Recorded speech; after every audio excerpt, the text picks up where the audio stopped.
Hi everyone. आज हम लोग डिस्कस करेंगे टाइफॉइड के बारे में।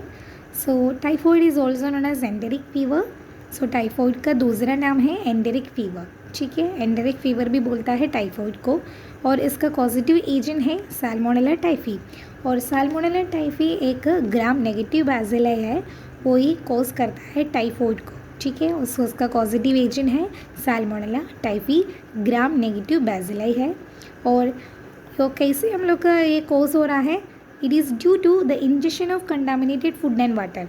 तो हम लोग कंटामिनेटेड फूड और वाटर हम लोग इंजेस्ट कर रहा है, उसी की वजह से हम लोग का टाइफॉइड हो रहा है। ठीक है, so it is mainly caused by the injection of contaminated food and water. फिर वो कैसे ट्रांसमिट होता है? इसका मोड ऑफ ट्रांसमिशन है फीको ओरल रूट। फीको ओरल रूट के थ्रू वो टाइफॉइड स्प्रेड हो रहा है। ठीक है, ट्रांसमिट हो रहा है फीको ओरल रूट के थ्रू। और उसका इंक्यूबेशन पीरियड है 7 to 14 डेज़। ठीक है, तो 7 to 14 डेज़ के अंदर इसका फर्स्ट साइन एंड सिम्टम्स दिखाई देगा हम लोग का बॉडी में। टाइफॉइड क्या है? टाइफॉइड एक is also known as enteric fever भी बोलता है, और उसका पॉजिटिव एजेंट है साल्मोनेला टाइफी। साल्मोनेला टाइफी एक ग्राम नेगेटिव बैसिलाई है, और एक कैसे कोस होता है? Injection of contaminated food and water हम लोग इंजेस्ट कर रहा है, उसी के वजह से टाइफॉइड हो रहा है। और कैसे वो कौन सा रूट पे वो ट्रांसमिट हो रहा है? फीको ओरल रूट के थ्रू वो ट्रांसमिट हो रहा है, और इसका इंक्यूबेशन पीरियड है 7 to 14 डेज़। अभी देखेंगे इसका। इसका कॉज बोलेगा तो साल्मोनेला टाइफी है इसका पॉजिटिव एजेंट। और इसका पैथोफिजियोलॉजी देखेंगे अभी। पैथोफिजियोलॉजी में क्या बोल रहा है?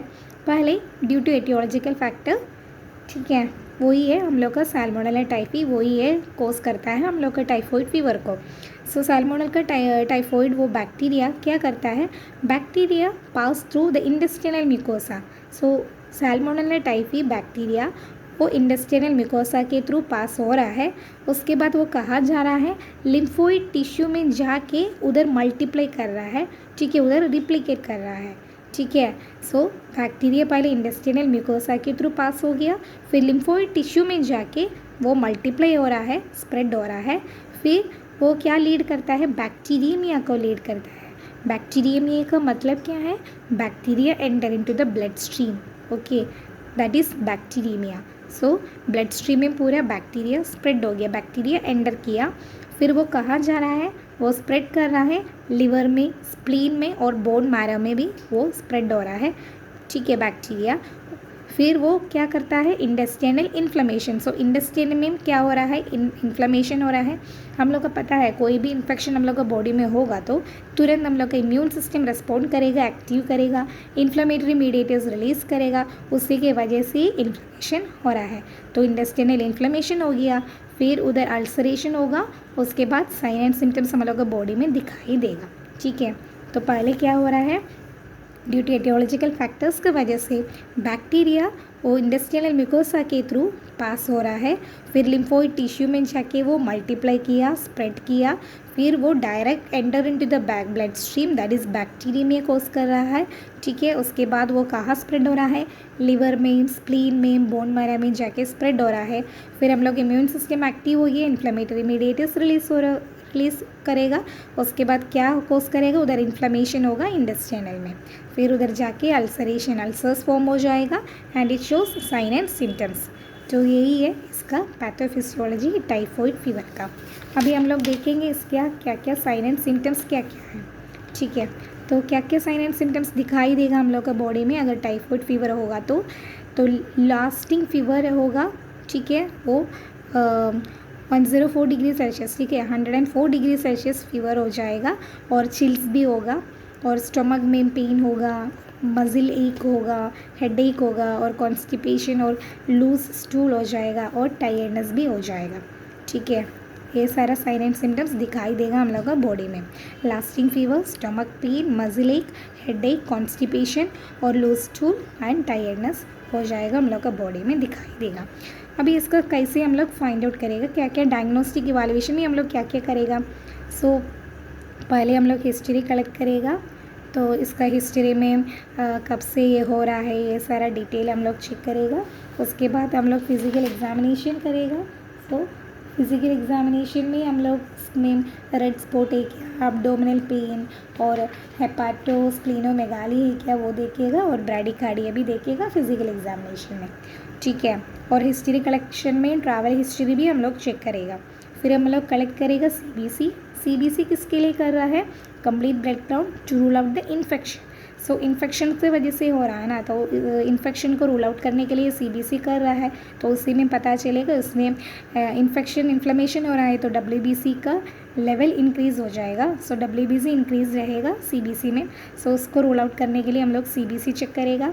फिर स्टूल को कल्चर करेगा, यूरिन कल्चर करेगा, उसी के भी पता चलेगा माइक्रो ऑर्गेनिजम्स को जो फाइंड आउट करने के लिए हम लोग स्टूल एंड यूरिन कल्चर करेगा।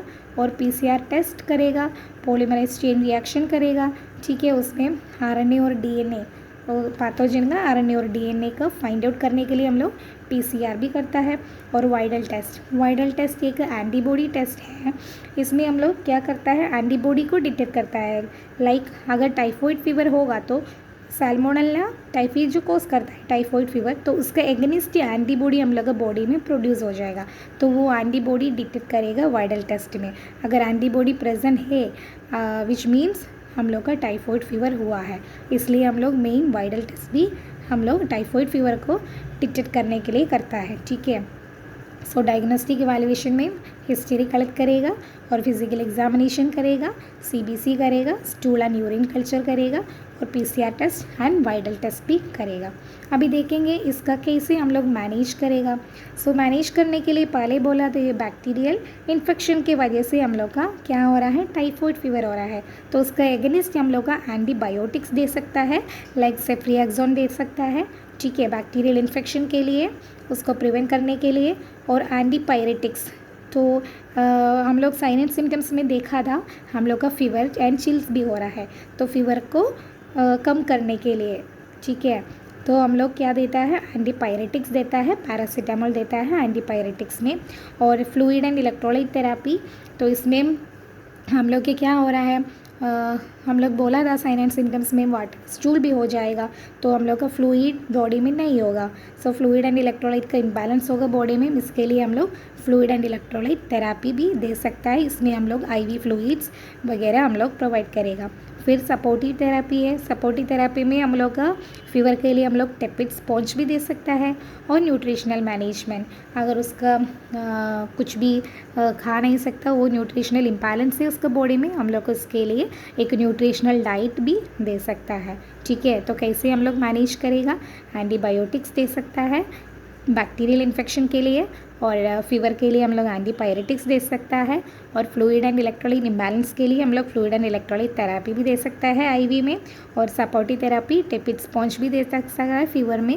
और nutritional management, nutritional balanced nutrition भी हम लोग प्रोवाइड करता है, ठीक है, एडिक्वेट न्यूट्रिशन भी प्रोवाइड करेगा। सो ये सारा फिर कैसे हम लोग प्रिवेंट करेगा। और टाइफॉइड फीवर के लिए हम लोग टाइफॉइड के लिए वैक्सीन भी अवेलेबल है, तो वैक्सीन लेना चाहिए।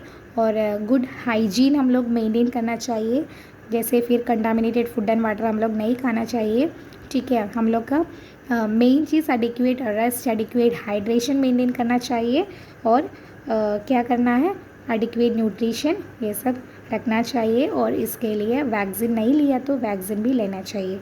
ऐसे हम लोग का टाइफॉइड फीवर को हम लोग का प्रिवेंट कर सकता है, ठीक है। Thank you.